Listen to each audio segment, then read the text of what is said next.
The bottom line is the world is not a certain phenomenon. Never really has been. And the thing that excites me is that uncertainty is opportunity. Hello, folks, and welcome back to Season 2 of the Strategy Story podcast. Kate and Donald back in the hot seats again, and here we are with one of our masterclasses. Big challenge, big concept, 15 minutes, strategy, leadership, storytelling, communications. We're going to break some really key concepts down for you, give them to you in 15, 20-minute chunks so that you can apply it straight away into your working practice. I have got the professor here sitting with me, and today's masterclass, how leaders can make the most of uncertainty. My goodness, we certainly have enough of that going on at the moment. Donald Maclean, welcome back. Thank you very much, Kate Hooper. It's a pleasure to be here again. So we're going to delve into your research here, decades of research. Centuries, in fact. In strategic management, uncertainty. So many businesses and organisations that we're working with just now are in flux, dealing with change, dealing with uncertainty, dealing with stressful situations, and the pace of all of that is just increasing all the time, or certainly that's what we're feeling. How can you help them? Well, I think quite a lot of the stress associated with uncertainty is because so much of our managerial apparatus was developed to try and prevent it arising. So in some ways, we just need to change the way in which we look at things. And I know a lot of people are looking for certainty, particularly when it comes to investment. You need some kind of foresight of returns. But the bottom line is the world is not a certain phenomenon. Never really has been. And the thing that excites me is that uncertainty is opportunity. It's the same thing, just about. All right, talk to me more about that. Uncertainty is opportunity. For lots of people, uncertainty is scary. We resist change. We feel unsure about it. At Strategy Story, we believe that actually you've got to go through that uncomfortableness quite a lot of the time to really get to those nuggets when you're talking about innovation. But it's not that easy for folk. So talk to me, how do we get people through that?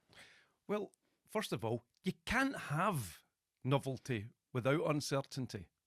You can have mechanical change, but you can't have new things arising without uncertainty. That's kind of fundamental. So it's the real engine of creativity and innovation, and we have to learn how to make the most of it. A lot of our architectures, I think, have passed their sell-by date. They need to be changed. We need almost to radically simplify the way we set about organisation and strategy. So you've talked to me there about big words like managerial apparatus. What are we talking about there? What is it that needs to change? Organisational structures, practices, protocols, all that kind of thing that tend to dominate, particularly in larger organisations. We need to do what StrategyStory says. We need to put people first. We need to put people at the heart of this because people know how to cope with uncertainty. It's a feature of everyday life. If you had a script for your entire life, it'd be pretty dull.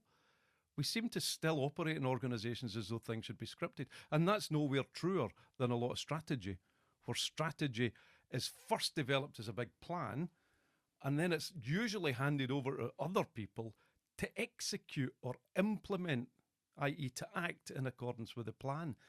That very rarely happens. As Robert Burns said, best laid schemes of mice and men. You know, I think it depends who you read, but strategy is failing that traditional view. Somewhere around 2/3 is where I would settle. Some people say more than that, some people say a bit less, but about 2/3 of that formal approach to strategy is failing. That means we're doing something wrong. And by the way, strategy is just a word. This is slightly more provocative. What it actually means is leaders are failing. Leadership is failing because there's so much money, time and effort pumped into it, and more often than not, it doesn't work. So I'm a leader of an organisation. I'm hearing this. I'm hearing that traditional strategy isn't working anymore. You've been doing the research for such a long time in this now. What are the options for that leader? What should they do instead? Let's get You're practical. really labouring this such a long time. Could I just be clear that it's like several decades? I'm only 146 Of after all. exceptionally exceptional work and research. Yeah. Yeah. So we'll go back actually into the late 70s in North America. A guy called Henry Mintzberg went into an organisation, started wandering around asking people what they were doing, and they very politely answered. And he said, "And how does that connect to the organisation's strategy?" And they said, "I don't really know." Mm-hmm. And so he began to critique the idea of people acting in accordance with a strategic plan. And he came up with this alternative view of strategy, an emergent view. So strategy is an emergent phenomenon. And that means it's just kind of a rising out of the patterns of behaviour in the business. You might say the culture, actually, but it certainly wasn't a consequence of the plan. And, you know, I don't want to be too critical here, but wander down the street.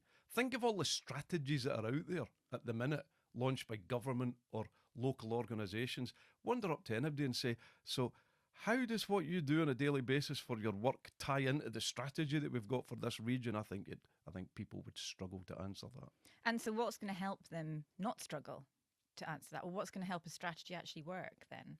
Well, I think the first thing to do is to recognise that the plan then do version of strategy is failing.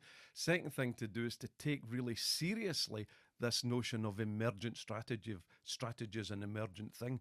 Now, it's still strategy. That's a key thing. So a lot of people think when you say emergent strategy, you're saying, "I'll just make it up as you go along then." Or it's just laissez-faire. No, it definitely isn't. So it's still got real strategic discipline at the heart of it. And in one of our other podcasts, probably called What is Strategy?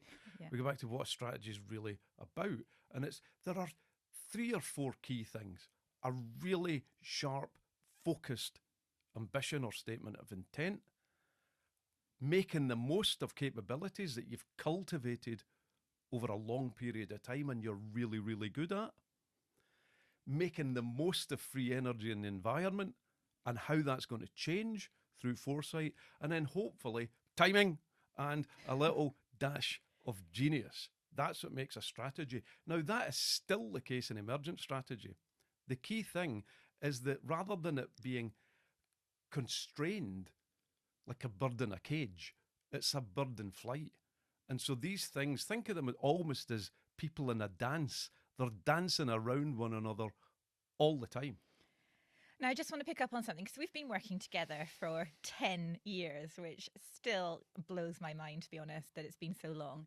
10 years. But one of the things that really struck me about when I started working with you, a professor of strategy, and I really started to learn about strategy, was actually there's lots of different types of strategy. And you specialise in one called emergent strategy. And that is very much and I'm going to borrow a phrase here that's used in strategy circles that I know that you've said many times, and that is strategy isn't something that you've got, it's something that you do, and getting people on board. And is it harder in times of uncertainty, to come back to the focus of this piece, because this is about how leaders can take teams through uncertainty. Is it harder now to get people going in the same direction when there's so much change going on? No, I think actually it should be easier.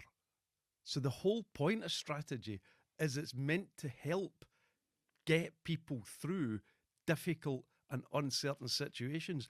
That is what it's for.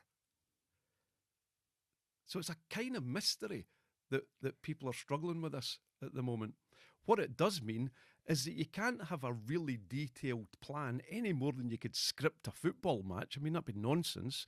You can't have a really detailed plan for that uncertainty because you don't know what's going to be thrown at you. What really matters is that you've got a really strong team and you are in constant dialogue, reflection. It's a learning process. It's not a mechanical execution.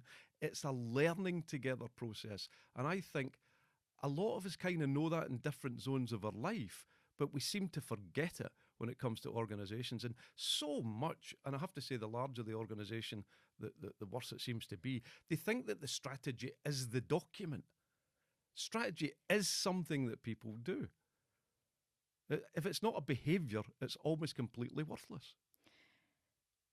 Thanks, Donald. And I'm just going to take a pause here and let you have a think for a minute, because we're going to come back and recap 3 points Okay. to help people think about how they can take their teams through uncertainty, or certainly make the most of uncertainty. But if you've enjoyed what you've been hearing right now, I'm going to refer you to a podcast in our first season about taking teams through transformation.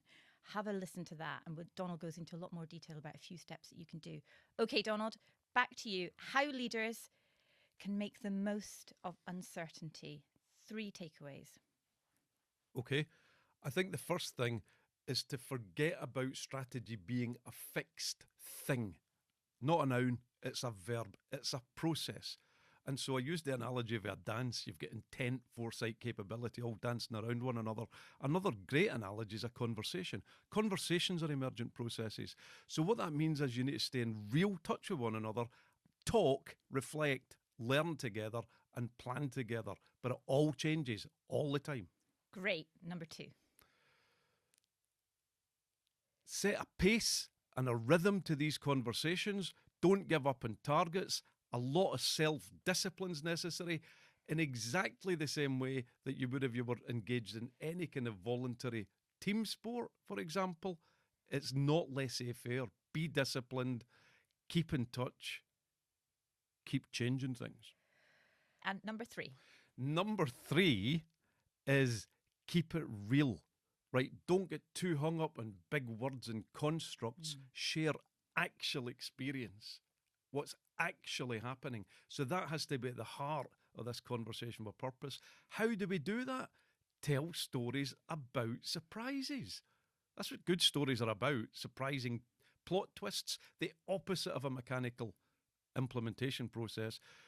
So once we share stories, what can we learn from that? What's that trying to tell us? And then the part of that, the kind of distill all these stories down in a set of 5 or 6 guiding principles, the rules of the game that you all agree to play by, so that when you are having to improvise as uncertainty washes over you, you know that you're doing it in a way that is coherent and strategic. Great, Donald. Thanks. Well, folks, we hope you've enjoyed what you've heard today, and there's plenty more to come. Go and look up the Strategy Story website, strategystory.com.